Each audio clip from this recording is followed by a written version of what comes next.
Prelims পরীক্ষায় আসা mathematics এবং রিজনিংয়ের যে কোশ্চেনগুলো সেগুলো। তো তার সলিউশনটা আমরা এখানে এই ভিডিওর মাধ্যমে আমরা করে দেখাবো। তো আসো দেখা যাক প্রথম কোশ্চেনগুলো কী কী আছে। যে প্রথম কোশ্চেনটা দিয়ে বলেছে এ হলো সি এর ছেলে এবং সি এবং কিউ দুই বোন, জেড হলো কিউ এর মা, পি হলো জেড এর ছেলে, এ ও পি এর মধ্যে সম্পর্ক কী, এরকম একটা রিলেশন দেওয়া আছে।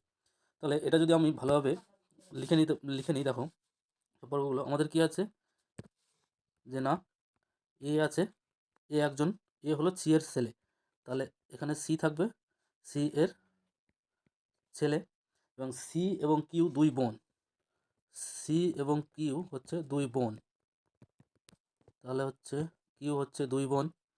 এবার বলছে জেড হলো কিউ এর মা, ঠিক আছে, কিউ এর মাকে, কিউ এর মা হচ্ছে জেড, কিউ কিউ এর মা হচ্ছে জেড,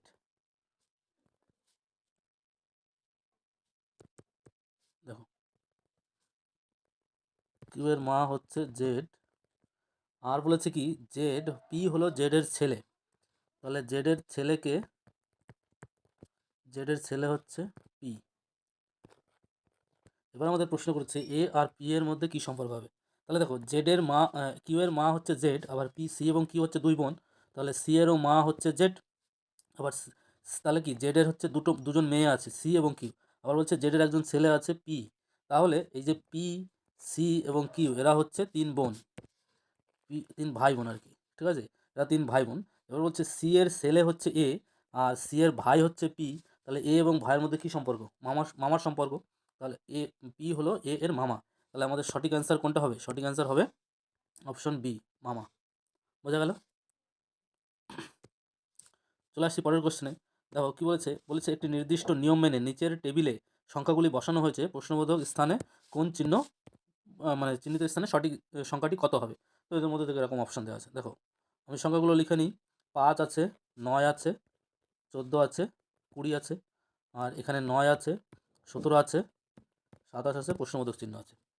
তো উপরের সিরিজটা যদি লক্ষ্য করো, দেখো এখানে 9, 5 থেকে 9 হয়েছে, তার মানে প্লাস 4 গেছে, 9 থেকে 14 তার মানে কত হয়েছে, প্লাস 5 হয়েছে, তারপরে 14 থেকে 20 মানে প্লাস 6 হয়েছে। তাহলে এইভাবে চলছে সিরিজ, মানে প্রথমে 4 বাড়লো, তারপরে 5 বাড়লো, তারপরে 6 বাড়লো। নিচের ক্ষেত্রে দেখি একই সিরিজ ফলো হচ্ছে নাকি। দেখো 9 থেকে 17 এখানে কত বেড়েছে, 8 বেড়েছে, 17 থেকে 27 এখানে 10 বেড়েছে, তাহলে এখানে কত হবে দেখো, ভালো করে যদি লক্ষ্য করি আমি, এখানে এখানে আমাদের 4 বেড়েছে আর এখানে 8 বেড়েছে, অর্থাৎ 4-এর হচ্ছে ডবল, 2 গুণ। এখানে আমাদের 5 বেড়েছিল, তারপরে এখানে 10 বেড়েছে, অর্থাৎ এর হচ্ছে 2 গুণ, 5-এরও 2 গুণ। তাহলে পরের ক্ষেত্রে কী আছে, পরের 14 থেকে 20-তে গেছে মানে প্লাস 6 বেড়েছে, তাহলে এখানে তাহলে 6-এর দ্বিগুণ হবে, নিশ্চয়ই 6 দুগুণে 12 বাড়বে, তাহলে 27-এর পরে আরও 12 যোগ করতে হবে, অর্থাৎ আমাদের সংখ্যাটা হবে হচ্ছে 27 প্লাস 12, তাহলে হচ্ছে 39। তাহলে আমাদের যে এই যে প্রশ্নবোধক যে চিহ্নটা এখানে যেখানে আছে ফাঁকা ঘরটা, তো এই জায়গাটা আমাদের 39 হবে, অপশান সির আগে আছে 39, তাহলে অপশান সি হচ্ছে আমাদের এই কোশ্চেনের অ্যান্সার। চলে আসছি পরের কোশ্চেনে। দেখো কী বলেছে, বলেছে এল, এম, এন, ও, পি, কিউ, আর, এস এবং টি অক্ষরগুলি পর আছে, এই অক্ষরগুলির পরিবর্তে 1 থেকে 9 সংখ্যাগুলি ধরা হলো, কিন্তু এইগুলি পরপর নয়। এক্ষেত্রে পি হলো 4, পি এবং টি, পি ও টি এর পার্থক্য হলো 5, এন ও টি এর পার্থক্য হলো 3, তাহলে এন এর জন্য কোন সংখ্যাটি ধরা হয়েছে। ভালো করে যদি এখানে দেখো, পি এর বদলে কত ধরা হয়েছে, দেখো পি সমান সমান ধরা হয়েছে কত, 4। এবার বলেছে পি ও টি এর পার্থক্য হলো 5, তার মানে পি আর টি এদের ডিফারেন্স যেটা আছে, ডিফারেন্সটা ধরি, মানে পার্থক্যটা ধরি, কত বলা আছে, 5।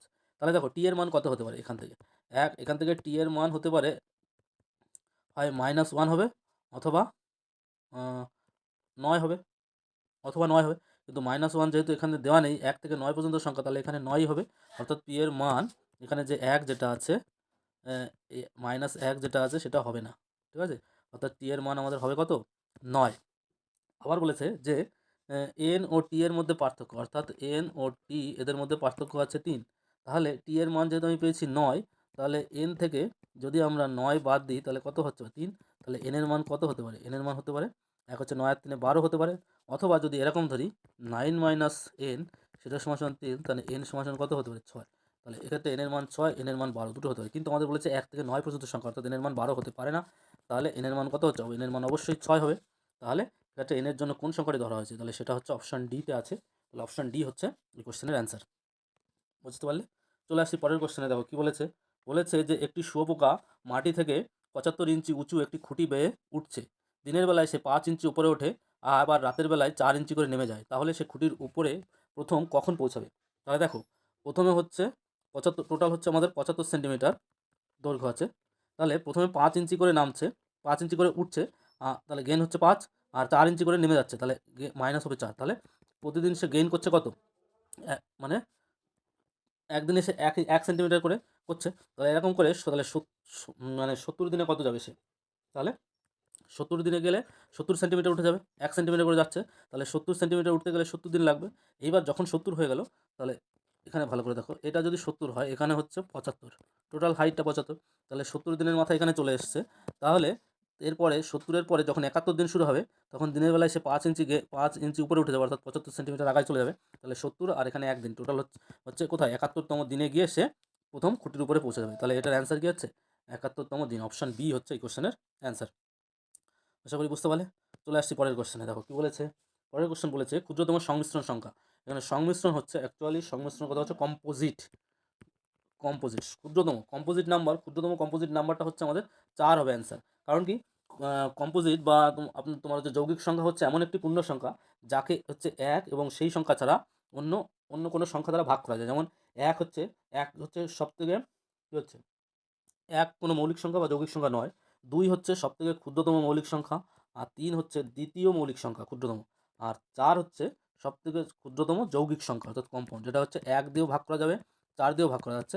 এছাড়া 1 এবং 4 ছাড়াও 2 একটা সংখ্যা পাবো, যেটা দিয়ে 4কে আমরা ভাগ করতে পারবো। অর্থাৎ তাহলে সেটা হচ্ছে সংমিশ্রণ সংখ্যার ডেফিনেশন পড়ছে। তাহলে অপশান সি হচ্ছে আমাদের এই কোশ্চেনের অ্যান্সার। চলে আসছি পরের কোশ্চেনে। দেখো কি বলেছে, ডি সি ও ই এর চেয়ে লম্বা। ডি ডি বলেছে সি আর ই এর চেয়ে লম্বা। এ বলেছে ই এর মতো লম্বা নয়, অর্থাৎ এ বলেছে ই এর মতো লম্বা নয়, অর্থাৎ এ হচ্ছে ই এর থেকে ছোট অথবা সমান হতে পারে। না, ছোট হবে, সমান হবে না। এর মতো লম্বা নয়, তার মানে কি, এর মতো লম্বা যদি না হয়, তাহলে এ লেস দ্যান ই হচ্ছে। আবার বলেছে যে সি এ এর চেয়ে লম্বা। সিটা বলেছে এ এর চেয়ে লম্বা, সিটা বলেছে এ এর চেয়ে লম্বা। তাহলে এখান থেকে বলেছে বি ডি এর মতো লম্বা নয়, এই ডি বি এর মতো লম্বা নয়, অর্থাৎ ডিটা বি এর থেকে ছোট। তাহলে এইবার দেখো অপশান থেকে কী পাচ্ছি, এখানে আমাদের প্রশ্ন করেছে উচ্চতম ব্যক্তিটিকে, তাহলে আমরা কি পাচ্ছি, কি পেলাম, এ লেস দ্যান ই, আবার এ লেস দ্যান সি, এটাও পাচ্ছি। আর সি ই থেকে হচ্ছে ডিটা বড়, আর ডি থেকে বলছে বিটা বড়। ঠিক আছে, এই হচ্ছে আমাদের রিলেশন। সি আর ই এর মধ্যে রিলেশনটা আমাদের ডিফাইন করা নেই।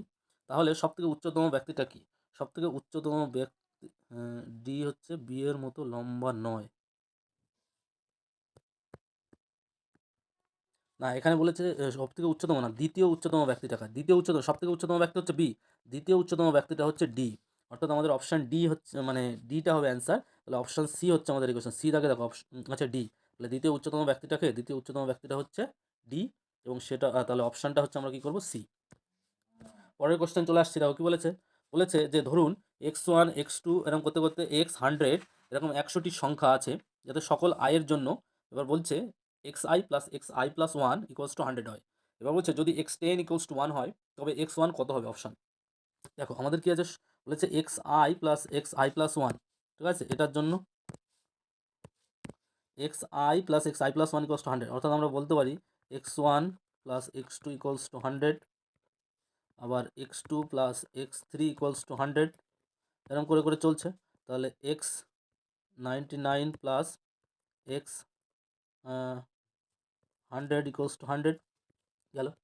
এবার বলছে দেখো, তাহলে x2 এখান থেকে কী পাবো, x2 পাবো হচ্ছে 100 - x1। আবার দেখো x3, এখানে যে x3টা পাচ্ছি, x3টা কত পাবো, x3টা পাবো 100 - x2, x2 মানে হচ্ছে 100 - x1, তাহলে সেটা দাঁড়াবে x1, অর্থাৎ x3 = x1। এরকম করে আমরা যদি হিসাব করি, দেখবো x5 = আসবে x3, ঠিক আছে, তাহলে সমান হচ্ছে x3, অর্থাৎ অড ভ্যালুগুলো সবসময় সমান হচ্ছে, কিন্তু ইভেন ভ্যালু কত হচ্ছে, তাহলে x3 = x1, তাহলে x4 = 100 মাইনাস কত হবে, 100 মাইনাস x4 কত হবে, x4 হচ্ছে 100 - x3 মানে x1, x3 মানে x1, তাহলে 100 - x1, এরকম করে। তাহলে কত হবে, x10 এর মান কত হবে, x10 এর মান হবে হচ্ছে 100 - x1, 100 - x1। এবার x10 এর মান দেওয়া আছে 1, এখান থেকে x10 এর মান 1 দেওয়া আছে, তাহলে 100 মাইনাস x1 ইকুয়ালস টু 1, তাহলে এখান থেকে দেখো 100 মাইনাস x1 সমান 1, তাহলে x1 সমান কত পাবে, x1 সমান পাবে হচ্ছে 99। তাহলে এখান থেকে x1 এর কত হবে বলেছে, x1 হবে অপশন বি 99। চলে আসছে পরের কোশ্চেনে, দেখো কি বলেছে, কোনো বছরে একটি নির্দিষ্ট মাসে 3টি সোমবারের তারিখ জোড় সংখ্যা ওই মাসের 15 তারিখ কী বারে পড়বে। তাহলে দেখো, তাহলে এখানে আমরা এখানে ছক করে নিচ্ছি, দেখো মন্ডে মন্ডে মন্ডে সোমবার। আচ্ছা, সোমবার বলছে জোড় সংখ্যা, আমি যদি সোমবার 2 তারিখ ধরি, ঠিক আছে, তাহলে পরের সোমবার কত হবে 9, তারপরে 9-এর পরে কত হবে 16, 16-এর পরে কত হবে 23, 23-এর পরে কত হবে 30। তাহলে দেখো এখানে 30, 16 এবং 2 তিনটে জোড় সংখ্যা পড়ছে। কিন্তু আমি যদি ধরে নিই যে সোমবার হচ্ছে তোমার 1 তারিখে পড়ছে, 3টি সোমবার বলেছে জোড় সংখ্যায় পড়বে।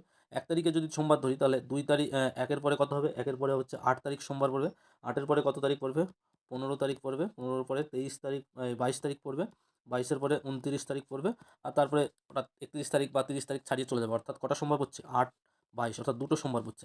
যদি 1 তারিখ না ধরে আমি যদি 3 তারিখ সোমবার ধরতাম, তাহলে কত হবে, 3-এর পরে 10, 10-এর পরে হচ্ছে 17, 17-এর পরে কত হবে 24, 24-এর পরে 31। তাহলে এখানে কটা সোমবার পড়ছে দেখো জোড় সংখ্যা, 10 পড়ছে, 24 পড়ছে, অর্থাৎ দুটো সোমবার পড়ছে। অর্থাৎ আমরা এখানে সোমবার একমাত্র যদি 2 তারিখ ছাড়া যে কোনো সংখ্যা ধরি, 1, 3, 5 যাই ধরি না কেন, সোমবার সংখ্যা হচ্ছে ওই মাসে জোড় সংখ্যা দুবারই পড়বে, জোড় সংখ্যক পড়বে, দুবার পড়বে, অর্থাৎ দুবার পড়বে, 3টে সোমবার কখনোই পড়বে না। 3টে সোমবার পড়বে তখনই যদি আমরা 2 তারিখটাকে সোমবার ধরি, অর্থাৎ সেক্ষেত্রে 2 তারিখ, 16 তারিখ এবং কত তারিখ 30 তারিখ, 30 তারিখ, এই 3 তারিখ হচ্ছে, অর্থাৎ সোমবারটা হচ্ছে আমাদের 2 তারিখ। এইবার বলছে ওই মাসের 15 তারিখ কী বার পড়বে, তাহলে 2 তারিখ, 16 তারিখ যদি সোমবার, 16 তারিখ যদি সোমবার পড়ে, তাহলে 15 তারিখ কী বার পড়বে, 15 তারিখ নিশ্চয়ই রবিবার পড়বে। তাহলে এখান থেকে আমাদের সেটাই তো অ্যান্সার করতে বলেছে, অর্থাৎ অপশন ডিতে দেখো রবিবার আছে, তাহলে অপশন ডি হচ্ছে আমাদের এই কোশ্চেনের অ্যান্সার। চলে আসি পরের কোশ্চেনে, দেখো কী বলেছে, বলেছে নিচের ছকে সঠিক শব্দগুলি বসিয়ে ছকটি পূরণ করুন, কোন শব্দটি ছকে উপযুক্ত নয়। দেখো এখানে যদি এই অক্ষরগুলো দেখি কি আছে আমাদের, FAT fat, FLAT flat, FORT fort, ROLE role, TRLL till. তাহলে দেখো এখানে একটা কমন পয়েন্ট, দুটো কমন পয়েন্ট এবং 3টে কমন পয়েন্ট আছে, আর এখানে একটা 4টে কমন পয়েন্ট আছে। কিন্তু আমি যদি এই কোনো অক্ষরকে যদি মানে কোনো শব্দকে যদি এই বরাবর লিখি আর এই বরাবর লিখি বা এই বরাবর লিখি, তাহলে বা এই বরাবর লিখি, তাহলে এইখানে যে কমন পয়েন্টটা যেটা আছে সেখানে নিশ্চয়ই ওয়ার্ডের ভেতরের সংখ্যাটা পড়বে, ভেতরের কোনো লেটার পড়বে। তাহলে এখানে এল আছে, এখানেও এল আছে, দু জায়গায়। তাহলে এখানে যদি আমি এল বসিয়ে দিই, তাহলে দেখো কি আছে, এইখানে যদি আমি এল বসাই তাহলে কি হচ্ছে, এই বরাবর বা এই বরাবর আমি যেভাবে নিই না কেন, টিল নিতে পারি, টি, ধরো আমি এইভাবে নিচ্ছি যে এখানে TILL টিল হলো, টিল। তাহলে আর একটা এল দিয়ে কি আছে রোল, তাহলে কি হচ্ছে ROL, এই রোল হয়ে যাচ্ছে এখানে। এবার বলছে দেখো টি মাঝে এখানে 3 নম্বরে টি পড়েছে, 3 নম্বরে টি কোথায় আছে, 3 নম্বরে টি ফেটে আছে, তাহলে এটা হবে FATE ফেট হয়ে গেল। এবার দেখো TILL টিল হলো, ROLE রোল হলো, FATE ফেট হলো, FOR এফ আছে প্রথমে, আর আছে কোথায়, এই যে এইটা FORT। তাহলে আমাদের শব্দ ছকটা কমপ্লিটলি পূরণ হয়ে যাচ্ছে। তাহলে আমাদের এখানে বাকি থাকছে কি, বাকি থাকছে এই ওয়ার্ডটা FLAT ফ্ল্যাট। অর্থাৎ আমাদের বলেছে কোন শব্দটা ছকে উপযুক্ত নয়, তাহলে আমাদের সেটা হচ্ছে FLAT ফ্ল্যাট, এই শব্দটা হচ্ছে ছকে উপযুক্ত নয়। অর্থাৎ অপশন বিতে দেখো FLAT ফ্ল্যাট আছে, তাহলে অপশন বি হচ্ছে আমাদের এই কোশ্চেনের অ্যান্সার। আশা করি বুঝতে পারলে। প্রথমে কমন পয়েন্টগুলো তুমি দাগিয়ে নেবে, কমন পয়েন্টগুলো, তাহলে কমন পয়েন্টগুলো দাগিয়ে নিলে সেখান থেকে এর মধ্যে যে কমন পয়েন্টগুলো আছে সেই পয়েন্টগুলো কমন জায়গায়, সাধারণ জায়গায় রাখার চেষ্টা করতে হবে, তারপরে সেখান থেকে ওয়ার্ডগুলো ম্যাচিং করতে হবে, ট্রায়াল অ্যান্ড এরর মেথড করেই করতে হবে এটা। চলে আসছি পরের কোশ্চেনে, দেখো কি বলেছে, বলেছে একটি ঘনাকৃতি ছক্কার গুটি দুটি অবস্থান দেখানো হয়েছে, ওই গুটির যে তলে 3টি ডট আছে তার ঠিক বিপরীত তলে কয়টি ডট থাকবে, 3টে ডট কোথায় আছে, এখানে আছে। এখানে ভালো করে দেখো, এখানে 6 আছে, এখানে 6 আছে, অর্থাৎ এই 6টাকে আমি যদি এইখানে 6 ছিল, অর্থাৎ এখান থেকে এখানে চলে এসেছে, তাহলে এখানে এই 6-এর ঠিক পেছনে এই জায়গাটা হচ্ছে 3 পজিশন থাকবে পেছনে, এখানে 3 থাকবে। তাহলে 3 যদি থাকে আর এই পাশে আছে কত, এখানে 5, অর্থাৎ 3-এর বিপরীত দিকে কত থাকছে, 5 থাকছে। তাহলে এখান থেকে আমরা বলতে পারি যে 3টি ডট যেখানে আছে তার বিপরীত তলে কটা থাকবে, 5 থাকবে। তাহলে অপশন ডিতে আছে 5, তাহলে অপশন ডি হচ্ছে এই কোশ্চেনের অ্যান্সার। চলে আসছি পরের কোশ্চেনে, দেখো কি বলেছে, বলেছে 216 টু দ্য পাওয়ার 2/3 ভাগ p square by 9 to the power -3/2 equals to 2 to the power x 3 to the power y p to the power z, এরকম একটা সমীকরণ দেওয়া আছে, এখান থেকে x y z এর মান নির্ণয় করতে বলেছে। দেখো 216 আমরা কি জানি 216 মানে হচ্ছে কিউব, তার মাথায় আছে 2/3, তাহলে 3 কেটে যাবে অর্থাৎ 6 এই জায়গাটার বদলে আমি বলতে পারি যে এটা সংখ্যাটা হচ্ছে 6 ভাগ আছে p²/9 অর্থাৎ p/3, তার মাথায় কত আছে 2 × -3/2, 2 টু ভ্যানিশ, এটা সমান সমান হচ্ছে 2^x 3^y আর p^z। তাহলে এখান থেকে বলতে পারি 6² ভাগ পির মাথায় -3/3 মাথায় -3, এটা। তাহলে এখান থেকে আমরা বলতে পারি যে কত 6 মানে কত 2 × 3 তার স্কোয়ার গুণ, দেখো 3-এর কিউবটা হচ্ছে যদি ভাগ আছে তাহলে হচ্ছে মাইনাস, তাহলে উপরে গেলে 3 হবে, 3 তাহলে 3 আসবে হচ্ছে এখানে 3 এখানে আসবে 3 আর p আসবে হচ্ছে 3। তাহলে এই জিনিসটা আসছে, এই জিনিসটা সমান সমান আমাদের কত দেওয়া আছে 2^x 3^y আর p^z। তাহলে আমরা এখান থেকে বলতে পারি x এর মান কত পেলাম 2, x এর মান 2, y এর মান -1, y এর মান -1, এখানে নেই এখানে নেই, তাহলে অপশন এ হচ্ছে আমাদের সঠিক অ্যান্সার। চলে আসছি পরের কোশ্চেন। দেখো বলেছে 6, 11, 21, 36, 56 এরকম করে করে চলছে একটা সিরিজ। তো এই ফাঁকা জায়গাটায় কত হবে দেখো, কত বলেছে 6, 11, 21, 36, 56, 6 থেকে 11 এখানে কত হয়েছে +5 বেড়েছে, 11 থেকে 21 এখানে বেড়েছে +10, 21 থেকে 36 এখানে বেড়েছে +15, এখানে 36 থেকে এখানে বেড়েছে +20। তারপরে কত হবে তাহলে দেখো 5 বাড়ছে, তারপরে 10, তারপরে 15, তারপরে 20, তারপরে নিশ্চয়ই কত বাড়বে 25 বাড়বে, অর্থাৎ আমাদের নাম্বারটা হবে 56 + 25 8 অর্থাৎ 81। তাহলে আমাদের অ্যান্সার কত আছে অপশন বিতে দেখো 81 আছে, তাহলে অপশন বি হচ্ছে আমাদের এই কোশ্চেনের সঠিক অ্যান্সার। চলে আসছি পরের কোশ্চেন। তো বলেছে 10 থেকে 100 লিখতে গেলে 7 সংখ্যাটি কতবার ব্যবহৃত হবে। তো এটা একরকম বলাই যায় যে এখানে 19 হবে অ্যান্সার, অপশন বি। কী করে আসছে দেখো, আমরা যদি এভাবে লিখি যে 7, 17, 27, 37, 47, 57, 67, 77, তারপরে আসছে কত 87, 97। তাহলে এখানে 70 এখানে এখানে করতে করতে এখানে আসবে 70, আর এখানে দেখো 70 কত আসবে 76, 75, 74, 73, 72 আর 71, এখানে আসবে 79, তারপরে আসবে 80। তাহলে এখানে কতবার আসছে 7 দেখো গণ দেখলে পেয়ে যাবে 1 2 3 4 5 6 7 8 9 10 11 12 13 14 15 16 17 18 19। তাহলে টোটাল কত হচ্ছে আমাদের 19 হচ্ছে, এখানে অপশান বি হচ্ছে আমাদের এই কোশ্চেনের অ্যান্সার। চলে আসছি পরের কোশ্চেন। বলছে একটি নক আউট প্রতিযোগিতা, অর্থাৎ যে প্রতিযোগিতায় কেবলমাত্র বিজয়ী পরের রাউন্ডে চলে যাবে এবং পরাজিত প্রতিযোগিতা থেকে ছিটকে যাবে, 22 জন প্রতিযোগিতা আছে, তাহলে ওই প্রতিযোগিতায় মোট কতগুলি ম্যাচ খেলাবে। এখন আমরা জানি কোনো প্রতিযোগিতায় যদি n সংখ্যক প্রতিযোগী থাকে তাহলে নক আউট প্রতিযোগিতা হয়, তাহলে কতগুলো ম্যাচ যেটা খেলা হবে সেটা সংখ্যা হচ্ছে n-1। তাহলে এখান থেকে n এর মান হচ্ছে 22, তাহলে এখান থেকে বলতে পারি যে টোটাল আমাদের 21খানা ম্যাচ খেলা হবে। তো এটাই হচ্ছে অ্যান্সার। চলে আসছি পরের কোশ্চেন। দেখো নিচের গুণের সংখ্যাটিতে স্টার চিহ্নিত স্থান দুটিতে কোন সংখ্যা বসবে।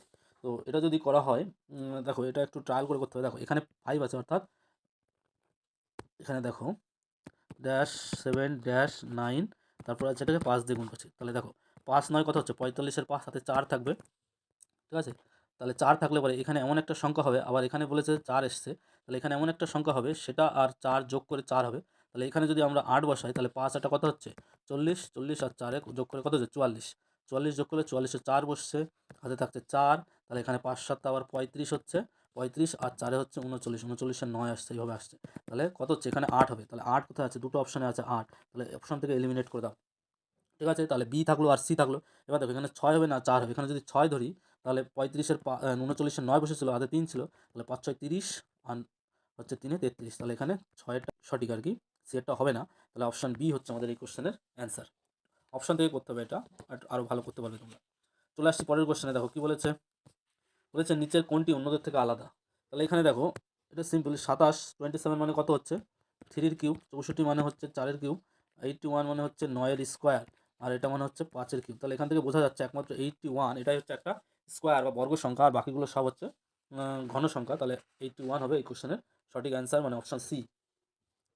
চলে আসছি পরের কোশ্চেনে। দেখো কী বলেছে, একটি শ্রেণীতে অর্থাৎ রোতে এ বাম দিক থেকে 11তম অবস্থানে এবং বি ডান দিক থেকে 10তম অবস্থানে আছে, যদি এ ও বি নিজেদের মধ্যে স্থান পরিবর্তন করে তবে এ বাম দিক থেকে 18তম স্থানে চলে আসে। এ ও বি ছাড়া ওই শ্রেণীতে কতজন ব্যক্তি আছে? আচ্ছা, কোশ্চেনটাকে আমি একটু ভালো করে লিখে নিই, দেখো কী বলছে। বলছে এ কোনো একটা পজিশনে, এ বলেছে বাম দিক থেকে কততম আছে? 11তম পজিশনে, 11তম পজিশনে। আর বি বলছে ডান দিক থেকে কততম পজিশনে আছে? 10তম পজিশনে আছে। এবার কি করলো আমাদের, এবার হচ্ছে যে এ আর বি নিজেদের মধ্যে জায়গা চেঞ্জ করলো, অর্থাৎ এইখানে বি আসলো, এইখানে এ আসলো। তাহলে এবার বলছে যে এ, এখন যদি এ আর বি যদি নিজেদের জায়গা পরিবর্তন করে তাহলে বি কোথায় আসবে? বি হচ্ছে এই জায়গাটায় আসবে, আর এ হচ্ছে এই জায়গাটায় আসবে। তাহলে এইবার বলেছে, এখন বলেছে এ বাম দিক থেকে 18তম স্থানে চলে যাবে। এ বাম দিক থেকে 18তম চলে যাবে, অর্থাৎ এই জায়গাটা পজিশনটা হবে 18তম, আর এ ও বি ছাড়া। তাহলে এদের মাঝে 11 থেকে 18তে যাচ্ছে, অর্থাৎ 12, 12, 13। আচ্ছা, এখানটা সরিয়ে লিখি। তাহলে এদের মাঝে কত থাকছে? 12, 13, 14, 15, 16, 17। টোটাল কতজন থাকছে? 1, 2, 3, 4, 5, 6। টোটাল হচ্ছে 6 জন। তাহলে এ ও বি ছাড়া মোট ওই ব্যক্তিতে কজন আছে? তাহলে এর আগে আছে 10 জন, এ আর বি ছাড়া আছে মাঝে 6 জন, আর এর এইদিকে হচ্ছে, এটা হচ্ছে বলেছিল এই দিক থেকে 10তম অবস্থানে, তার এদিকে আছে 9। তাহলে 9, 4, 15 আর 10, 25। টোটাল আমাদের এ ও বি ছাড়া এই শ্রেণীতে মোট 25 জন ব্যক্তি আছে টোটাল। তাহলে অপশান সি হচ্ছে আমাদের এই কোশ্চেনের অ্যান্সার। চলে আসছি পরের কোশ্চেনে। দেখো কী বলেছে। বলেছে নিচের ছকে সঠিক সংখ্যাগুলি বসিয়ে ছকটি পূরণ করুন। কোন সংখ্যাটি ছকে উপযুক্ত নয়? একটা আমাদের 7 এখানে দেওয়া আছে, ঠিক আছে। এইবার বলছে 7, দেখো 7-এ দেওয়া আছে, এদের মধ্যে কমন পয়েন্ট কী কী আছে? এই একটা কমন পয়েন্ট আছে, এই একটা কমন পয়েন্ট আছে, আর এই একটা কমন পয়েন্ট আছে। তাহলে দেখো 7-এর পরে এখানে কমন পয়েন্টে কী কী বসাতে পারি আমি এখানে? কমন দেখো, কমন এখানে 1, হ্যাঁ, এদের মধ্যে থেকে 3 একটা কমন আছে, 173 বা 137। 7 দিয়ে শুরু হচ্ছে কোন সংখ্যাটা? 7 দিয়ে শুরু হচ্ছে একমাত্র এই সংখ্যাটা বা এই সংখ্যাটা। তাহলে আমি এখানে 731, তাহলে এখানে 731 করে দিলাম। আর কী কী আছে? 3 দিয়ে শুরু হচ্ছে, 3 দিয়ে 301, 301, 301। আবার লাস্টে 1 আছে কোন সংখ্যাটার? 731, লাস্টে 1 আছে, কোনো সংখ্যা পাবো? লাস্টে 1 আছে, কোনো সংখ্যা পাচ্ছি না। তাহলে এখানে 301 করা যাবে না, 301 করা যাবে না। এখানে হচ্ছে তাহলে এখানে আমরা করতে পারি এটা 770, এটা করতে পারি। 7 দিয়ে শুরু হচ্ছে, 731 হতে পারে। এবার লাস্টে 1 আছে, 301, এটা হতে পারে। আর এখানে 3, মাঝে 3 আছে কার? 173, 137 এটা। তাহলে এখানে আমাদের বাদ পড়ে গেল কোন সংখ্যাটা? বাদ পড়ে গেল দেখো 173, এই সংখ্যাটা বাদ পড়ে গেছে 173। তাহলে বলেছে কোন সংখ্যাটা উপযুক্ত নয়? তাহলে যে সংখ্যাটা বাদ পড়েছে 173, এই সংখ্যাটা উপযুক্ত নয়। তাহলে আমাদের এখান থেকে অপশান থেকে কী হচ্ছে? 173 বা অপশান বি যেটা আছে সেটা হচ্ছে আমাদের সঠিক অ্যান্সার। চলে আসছি পরের কোশ্চেনে। দেখো বলেছে, বলেছে কি একটি পিপিলিকার গতি হলো 75 সেন্টিমিটার পার সেকেন্ড। পিপিলিকাটি একদিনে যে দূরত্ব অতিক্রম করে সেটা? খুবই সোজা। একদিন মানে কত হচ্ছে? 24 আওয়ার্স, 24 আওয়ার্স। তাহলে 24 আওয়ার মানে এত ইন্টু এত সেকেন্ড, ঠিক আছে, এত সেকেন্ড। এবার বলছে এর গতিবেগ হচ্ছে 75 সেন্টিমিটার পার সেকেন্ড। তাহলে একদিনে হচ্ছে, তাহলে কি এটাকে নিশ্চয়ই 75 দিয়ে গুণ হবে, এত সেন্টিমিটার হবে, এত সেন্টিমিটার যাবে দূরত্ব। এবার সেন্টিমিটার দেখো, এখানে সেন্টিমিটার সেন্টিমিটার মিটারে আছে। তাহলে যদি আমি এটাকে গুণ করি, দুটো শূন্য, 4, 4, 24, 27, 24, 27, 28 হাতে 2, 8, 10, 14, 4 হাতে 1, 5। তাহলে হচ্ছে 846, আর এখানে হচ্ছে দুটো শূন্য, আর একটা হচ্ছে দুটো শূন্য। তাহলে কত হচ্ছে? এটাকে যদি এত সেন্টিমিটার, ঠিক আছে, এটাকে যদি দুটো ভাগ করি তাহলে দেখো 64। তাহলে আমাদের আসছে কত? এটা গুণ করলে আসছে 648, 1, 2, 3, 4 এত সেন্টিমিটার, এত সেন্টিমিটার। তাহলে এত সেন্টিমিটার দেখো, সেন্টিমিটার দুটো কথা আছে, 648-এর পরে 3টে শূন্য, এখানে 2 আর 3 5টা শূন্য, কিন্তু আমাদের আছে 4টে শূন্য। তাহলে দুটো অপশানই এলিমিনেট, দুটো হয় না। এখানে যদি 100 দিয়ে ভাগ করে দিই, 100 দিয়ে ভাগ করে দুটো শূন্য চলে যাবে। তাহলে 648 দুটো শূন্য, 648 দুটো শূন্য। তাহলে এত মিটার পার ডে, অর্থাৎ অপশান এতে দেখো যেটা আছে সেটাই হচ্ছে আমাদের এই কোশ্চেনের সঠিক অ্যান্সার। চলে আসছি। বলেছে যদি তুমি কোনো দৌড় প্রতিযোগিতায় দ্বিতীয় স্থানের প্রতিযোগিতাকে অতিক্রম করে আসো তবে তুমি এখন কোন পজিশনে আছো? দেখো দ্বিতীয় স্থানে অতিক্রম করলে মানে কি? প্রথম স্থান তো যায়নি, দ্বিতীয় স্থান অতিক্রম করে আসা মানে সে দ্বিতীয় স্থানেই আছে। তাহলে এটার অপশন খুবই সোজা, অপশন বি হচ্ছে এই কোশ্চেনের অ্যান্সার, দ্বিতীয় পজিশনে থাকবে। চলে আসছি পরের কোশ্চেনে। দেখো কি বলেছে। বলেছে তার বাড়ির দক্ষিণে 50 মিটার যাওয়ার পর বাঁ দিকে ঘুরলো এবং 20 মিটার গেল, তারপর উত্তর দিকে ঘুরলো 30 মিটার গেল এবং তারপর বাড়ির দিকে হাঁটতে শুরু করলো, এখন সে কোন দিকে হাঁটছে? তাহলে আমরা যদি এরকম ধরে নিই, নর্থ, সাউথ, ইস্ট হবে, ওয়েস্ট হবে এরকম।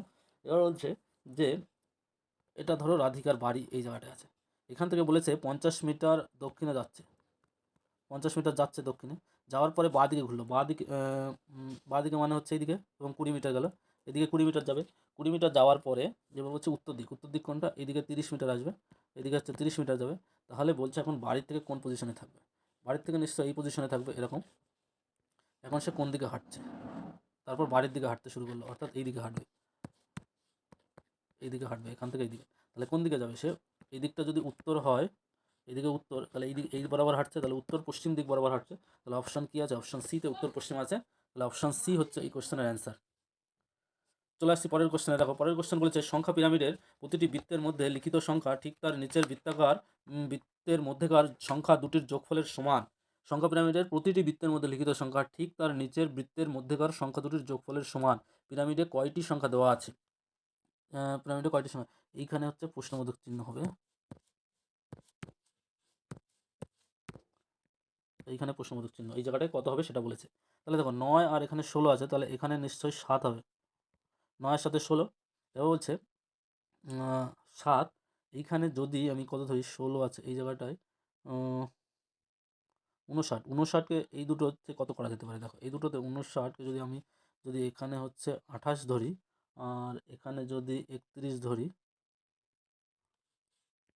তাহলে 31 আর 28 করলে হয়, কিন্তু এখানে যদি, এখানে তাহলে আমাদের হচ্ছে 15 হবে না, উল্টো ধরেছি। এই এই জায়গাটায় হচ্ছে 31 আর এই জায়গাটায় যদি 28 ধরি, 28 আর 31 হচ্ছে 59, এই জায়গাটায় তাহলে যদি আমি এখানে 15 বসাই, এই জায়গাটায় 15 হবে, তাহলে 15 আছে 31, আর এদিকে 15 আর 13 হচ্ছে 28, আর এদিকে 15 আছে, এখানে আসছে 7, তাহলে 7 আর কত হচ্ছে, 7 আর 8 হচ্ছে 15, তাহলে এই জায়গাটায় হচ্ছে 8। তাহলে দেখো 8 আর 7 15 হচ্ছে, আর এদিকে 13 আছে, তাহলে 8 আর 5 মিলে 13 হচ্ছে। তাহলে প্রশ্নবোধক চিহ্নের এই জায়গাটায় কত থাকছে? অপশন বিতে যেটা আছে সেটা অর্থাৎ 5 হলে এই জায়গাটা মিলে যাচ্ছে। বোঝা গেল এটা কীভাবে করছি? চলে আসছি পরের কোশ্চেনে। দেখো কি আছে, বলেছে একটি ষড়ভুজাকৃতি টেবিলের সব দিকে 6 জন লোক বসে আছে। অনুফ বেলালের বিপরীতে এবং বেলাল চিরাগ ও ডেরেকের মাঝে বসে আছে। অনুফ ইলা ও ফারুকের মাঝে বসে আছে, আবার ইলা ডেরেকের বাম দিকে বসে আছে। তাহলে নিচের মধ্যে কোন জোড়াটি মুখোমুখি বসে আছে? তাহলে দেখো এখানে একটা ষড়ভুজাকৃতি যদি আমি একটা টেবিল আঁকি, তাহলে দেখো সব দিকে অনুপ বেলালের বিপরীতে বসে আছে, তাহলে এই জায়গাটা একদিকে অনুপ নাও, অনুপ বেলাল, অনুপ বেলালের বিপরীত দিকে বসে আছে। এবার বলছে যে কি, অনুপ বেলালের বিপরীতে বেলাল চিরাগ ও ডেরেকের মাঝে, তাহলে এইদিকে হয় চিরাগ, চিরাগ ও ডেরেক, এখানে যদি ডেরেক ধরি, ডেরেক ধরো, তাহলে দেখো এদিকে চিরাগ আছে, চিরাগ, এদিকে ডেরেক। এবার বলছে ডেরেক, অনুপ ইলা ও ফারুকের মাঝে বসে আছে, এইদিকে তাহলে অনুপ হচ্ছে ইলা, এদিকে হচ্ছে ইলা, আর এখানে হচ্ছে ফারুক। এবার বলছে যে ইলা ডেরেকের বাম দিকে বসে আছে, তাহলে ডেরেকের বাম দিকে হচ্ছে ইলা বসে আছে, তাহলে এই জায়গাটায় ফারুক হবে না, এই জায়গাটায়, এই জায়গাটায় ইলা হবে, এই জায়গাটায় ইলা হলে এই জায়গাটায় হবে হচ্ছে ফারুক। এইবার বলছে যে কারা বিপরীত দিকে বসে, কোন জোড়াটি মুখোমুখি বসে থাকতে পারে? ইলা আর চিরাগ, চিরাগ আর ইলা বিপরীত দিকে, ডেরেক আর হচ্ছে ফারুক, ডেরেক আর ফারুক পাচ্ছে, ডেরেক আর ফারুক পাচ্ছে না, তাহলে চিরাগ আর ইলা, অপশান সিতে দেখো আছে চিরাগ আর ইলা, এটা হচ্ছে অপশান আমাদের সঠিক অ্যান্সার। চলে আসছি পরের কোশ্চেনে। বলছে এক্সট্রা অর্ডিনারি শব্দটির অক্ষরগুলিকে অ্যালফাবেটিক অর্ডারে সাজালে বাম দিক থেকে পঞ্চম স্থানে কোন অক্ষরটি হবে? তাহলে আমি সবার প্রথমে এক্সট্রা অর্ডিনারি অক্ষরটা লিখে নিই। দেখো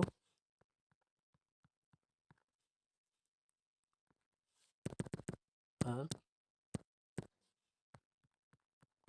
EXTRAORDINARY,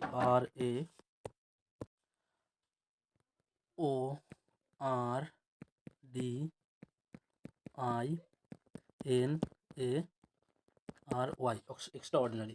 তো এগুলোকে যদি আমরা অ্যালফাবেটিক অর্ডারে যদি সাজাই, তাহলে কী কী পাবো? দেখো এ, এ দুটো এ, দুটো এ কেটে দিলাম, তারপরে আসছে কি ডি, তারপরে ই, ডিটা কেটে দাও, ইটা কেটে দাও, তারপরে কি আসছে INO, INO, তারপরে কি আসছে আর বাকিগুলো এভাবে সাজালে এবারে আর কাটো, আর তারপর হচ্ছে এক্স আর ওয়াই, এক্স কাটো ওয়াই কাটো, টিটা কাটতে হবে। তাহলে দেখো এখান থেকে বলছে যে বাম দিক থেকে পঞ্চম, 1 2 3 4 5, তাহলে কি আসছে আই আসছে। বাম দিক থেকে পঞ্চম কটা আছে আই, তাহলে অপশান কী হচ্ছে, অপশান সিতে দেখো আই আছে, তাহলে অপশান সি হচ্ছে আমাদের এই কোশ্চেনের অ্যান্সার। চলে আসছি পরের কোশ্চেনে। দেখো বলেছে একটি ষড়ভুজের সবকটি আভ্যন্তরীণ কোণের যোগফল হলো ষড়ভুজ। এখানে বাহুর সংখ্যা কত হচ্ছে, বাহুর সংখ্যা হচ্ছে 6।